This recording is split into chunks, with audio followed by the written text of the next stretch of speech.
For the first time, we have 4 generations coming together in the workforce. Your Gen Y employees are going to be the most challenging. They thrive on cooperation, and you need managers that know how to guide them to success. Your Gen Y employees need instructions on how to grow and communicate in the work environment. We can bridge the communication gap between the different generations. You can lead them to the leadership roles that they are capable of, and together, we can improve your future, your team of today, your leaders of tomorrow. My name is Jabez LeBret, and this is the Social Network Generation. Going so far. Not you. I was telling them no. They're being bad audience participants. Anybody here guilty of actually setting their alarm clock early to hit the snooze button? I know I am definitely guilty of that. I have went ahead and gone all the way to set it 10 minutes early just so I can hit the snooze button one more time. And the question becomes, why do I not feel excited enough about where I'm going so that when that alarm goes off and I wake up, I want to hop right out of bed? Not necessarily a plan. Goal setting doesn't create the steps 1, 2, 3, 4 through 15 to get there. What it does is it helps you have a line of sight to see where exactly it is that you're supposed to be heading. And as you move along that path side to side, you end up rechecking your compass as you go along to say, am I still on track? Am I still heading in the direction I want to go?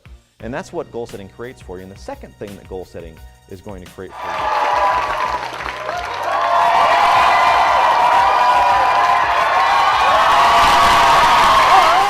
you. You alone are responsible to define who you are going to become, and you need to start living as that person today, not waiting until tomorrow. You could go out there right now to that job fair and you could say, I hope to do this, or you could go out there to that job fair and say, I am going to do this.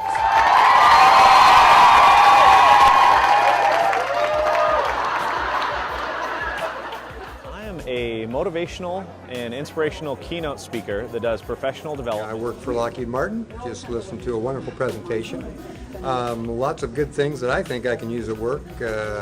The emphasis on positive reinforcement I thought was well-founded, well-grounded, and something I can take back to the office tomorrow. I was 18, didn't graduate from high school, wasn't going anywhere, and I was flipping burgers at frickin' McDonald's, and you don't even get to flip them anymore. No, I'm not kidding. You press the burgers now. That's not fair. It's the only thing I wanted out of the job, and they took it away from me. Step 1 is goal setting. Step 2 is that you have to take all your goals and I want you to throw them away. All right, so I want you to just take your goals, toss them in a drawer, shut the drawer, and not worry about your goals for right now. And I want you to think about, how do I contribute to the person that's next to me? The individual that I'm interacting with right now, how do I contribute to what they need next? Contributing to what somebody needs next is going to require you to do step 2, which is to dig down in the conversation and how you communicate with them to find out what they actually need next to become successful. And I left there, and that day, it didn't happen the next week, it didn't happen the next month. That day, I went and put on my best clothes, and I went out, and I was going to get a job. Man, is that not how it played out. I went around looking for work, and door after door. My name is Nate Higgins. I work for CH2M Hill, and what I really like is Jabez just really broke down the different generations and the different ways each generation communicates. And what I thought was just so powerful about that is I saw the shortcomings in myself and the things that I need to do to better perform and create a greater return on investment for my employer. Excellent presentation. The question comes, how is this going to benefit me tomorrow? What am I really going to do with this? And in a business sense, which is why we're all here today, how is this going to affect my business? Or again, I'd meet somebody else. They say, what do you do? Oh, I'm a professional speaker. Oh, where do you speak? I speak at high schools. Oh, which ones have you spoken to? I haven't spoken to one yet. But if you know one, you let me know. And I would love to get in touch with them. And what was I doing? I was visualizing and living as I wanted to be.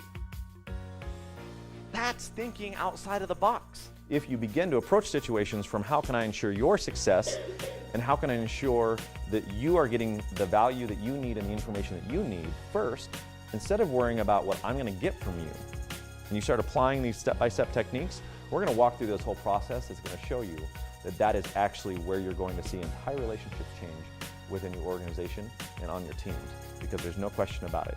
you start contributing to everyone around you, you in turn will rise faster. It is intense to realize, and I'm taking a Snickers for this, it is intense to realize that at one point you have to let go and believe that you have stated things clearly enough that the person will understand on their own and be able to come to terms enough to do their job.